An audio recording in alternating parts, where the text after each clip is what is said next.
Doppia festa nello stesso giorno per la bellissima città di San Martino di Lupari, che ha dato i natali a tantissimi imprenditori famosi per le loro iniziative e per la loro intraprendenza commerciale. Alla presenza di autorità civili, militari e religiose c'è stata l'inaugurazione di San Martino Attiva Expo Fieristica 2012, giunta alla sua quarta edizione, e l'inaugurazione della nuova sede del municipio, uno dei pochi comuni certificati in classe A. Alla cerimonia della doppia inaugurazione c'era anche il presidente della Regione Veneto, Luca Zaia, a testimonianza dell'importanza dell'evento e del suo legame di amicizia e di riconoscenza con la operosa, attiva comunità sammartinara. Il governatore Zaia, dopo l'inaugurazione del nuovo municipio, vanto e fiore all'occhiello dell'amministrazione comunale guidata dal giovane sindaco Gerry Boratto e della fiera, ha fatto visita a tutti gli stand dei vari espositori commerciali, raccogliendo dappertutto consensi e sinceri attestati di stima e di simpatia. C'eravamo anche noi di Telecittà. La manifestazione fieristica si è svolta nei giorni 9, 10 e 11 novembre ed è stata caratterizzata il sabato mattina dalla presenza speciale di Fabrizio Nonis, noto esperto culinario, conduttore televisivo di trasmissione sul TG5 e su Sky. Una menzione particolare per gli organizzatori che hanno esaltato la piazza come punto di incontro tra aziende e comunità, interessate a conoscere il territorio, i prodotti e i servizi di San Martino di Lupari. Signor Governatore, lo stato di salute della Regione Veneto, innanzitutto per cominciare. Beh, direi ottimo perché ci sono i veneti e abbiamo oggi purtroppo la necessità di pagare lo scotto di una crisi che ci punisce maggiormente perché siamo quelli che pagano le tasse anche per quelli che non le pagano.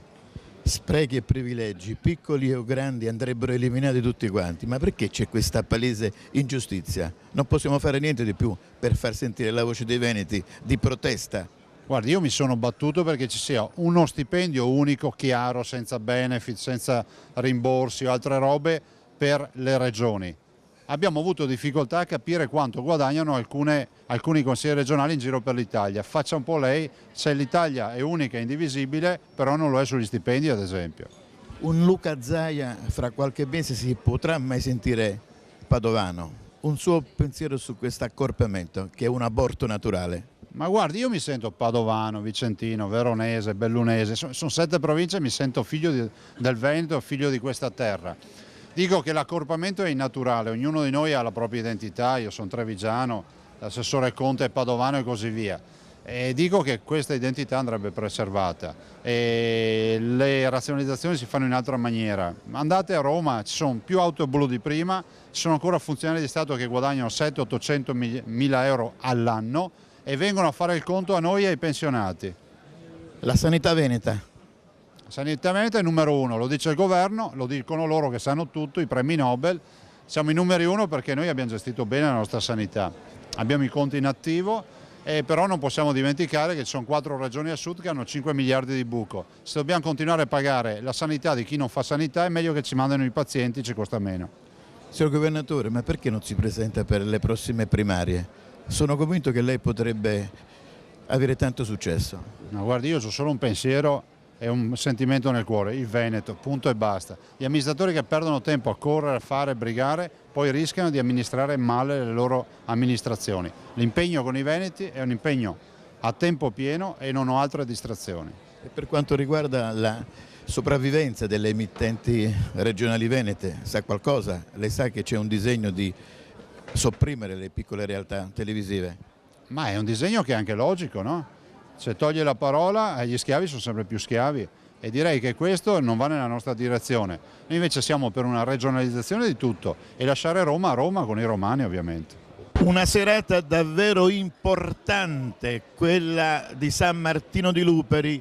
Siamo un po' con il padrone di casa, dopo il sindaco c'è il nostro Maurizio Conte, assessore all'ambiente della Regione Veneto. Complimenti sia per la presenza di Luca Zaia e sia per quello che avete organizzato. Un grazie soprattutto agli imprenditori e coloro che hanno creduto in questa fiera attiva vuol dire essere pronti alle emergenze. Penso che questo sia il significato di chi espone i suoi prodotti, che vuole essere fautore di quello che è la ripresa, quella ripresa che vediamo soprattutto nella volontà, e questo dimostra che il Veneto è ancora vivo, un Veneto che vuole dare sicuramente un segnale forte di ripresa, che crede nella ripresa, ma che vuole anche il rispetto soprattutto di chi in questo momento governa e magari pensa solo a mettere tasse. Le tasse sicuramente non fanno bene all'impresa, dobbiamo puntare invece nel garantire i posti di lavoro, e questo è il significato di una manifestazione nata da 3 anni, che vede però un fermento e una presenza notevole. Io ringrazio anche il Presidente Zaia, che ha riconosciuto quello che è un'attività in questo territorio che sicuramente sarà per il Veneto un'aspettativa importante per il nostro futuro. Ecco, hai nominato il Presidente Zaia, mi ha colpito la sua sensibilità, mi ha colpito il fatto che lui è uno del popolo, della gente. La sua forza risiede, fra l'altro, anche in questo suo modo di comportarsi. Lo vediamo, è tra la gente, l'ha dimostrato quando era presidente a Treviso, quando era ministro, e lo sta dimostrando come presidente veramente dei Veneti. Questo è il significato della sua presenza nel territorio e soprattutto della sua attenzione, nell'attenzione di quello che può essere sicuramente il valore aggiunto che il Veneto può dare anche alla politica nazionale, perché penso che tra Zaia, Tosi e altri personaggi del nostro Veneto potremo sicuramente incidere anche su quella politica nazionale che ultimamente è stata lasciata volontariamente ai tecnici, ma che la politica, la vera politica, quella che vive nel territorio, deve riprendersi. Maurizio, per concludere, cosa si prova nell'essere sammartinaro? San Martinaro possiamo dire è il centro del Veneto, è proprio ai confini Treviso, Padova e Vicenza, è significativo nell'ambito della Pedemontana, di quella parte più attiva. Penso che San Martino dimostri che quel santo che appunto ha tagliato il mantello, anche in questo caso dimostra che si può dare la metà, ma bisogna anche guadagnarsi il mantello. Siamo con il padrone di casa, il sindaco di San Martino di Lupari, Gerry Boratto. Davvero complimenti per questa bellissima manifestazione, caratterizzata anche dalla presenza del nostro governatore Luca Zaia. Per noi è stata una grande soddisfazione avere avuto il governatore Luca Zaia, che è un amico di San Martino di Lupari e ci è venuto a trovare ancora in passato.